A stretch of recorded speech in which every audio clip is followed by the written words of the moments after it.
Այդ մակաբույծներից մեկն է։ Ինքը մարտի 1-ի ջարդարարներից է։ 350 զինվորական համազգեստ է ստացել իր թիկնազորը եւ ժողովրդին ծեծել են մարտի 1-ին։ Դրա վերաբերյալ մարդու իրավունքների եվրոպական դատարանի որոշումը կա, անցյալ տարի հրապարակն է։ Ուզում են այս բորենիները, որ հիմա թևերը քշտած երախները բաց սպասում են, որ իշխանությունը զավթեն, պետությունը զավթեն,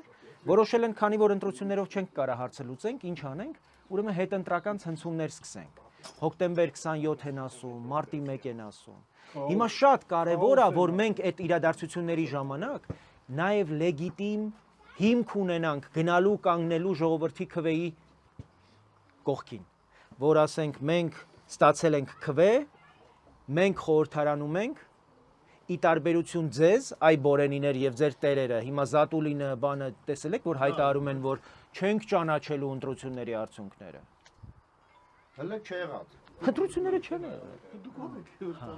Հիմա ովեքը մեր ժողովուրդը պիտի ասի։ Ամսի 7-ին Պուտինը պիտի պարտվի հայ ժողովրդից։ Ուրիշ տարբերակ չկա։ Ես հարց եմ տալիս, ել ինչ պիտի լիներ մեր ժողովրդի հետ, որ այս ճշմարտությունը մենք հասկանայինք։ Ել ինչ պիտի լիներ մեր ժողովրդի հետ, որ մենք այսօր ընդհանրապես այս հարցը չքննարկեինք, որ պետության թիվ 1 մեր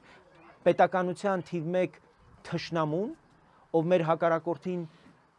10 տարի անընդմեջ սպառազինություն է վաճառել։ Ավելի շատ։ Մեր դեմ գործադրված զենքի 85%-ը ռուսական արտադրության է եղել։ Մեր 200 միլիոն դոլարի զենքը մինչև հիմա չեն մատակարարել այս սրիկաները։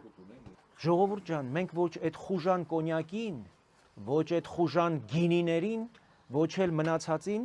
չենք կարող մեր պետությունը մատաղ անել։ Պիտի մտածենք ոչ թե նրա մասին, որ մեզ սպառնում են վայ,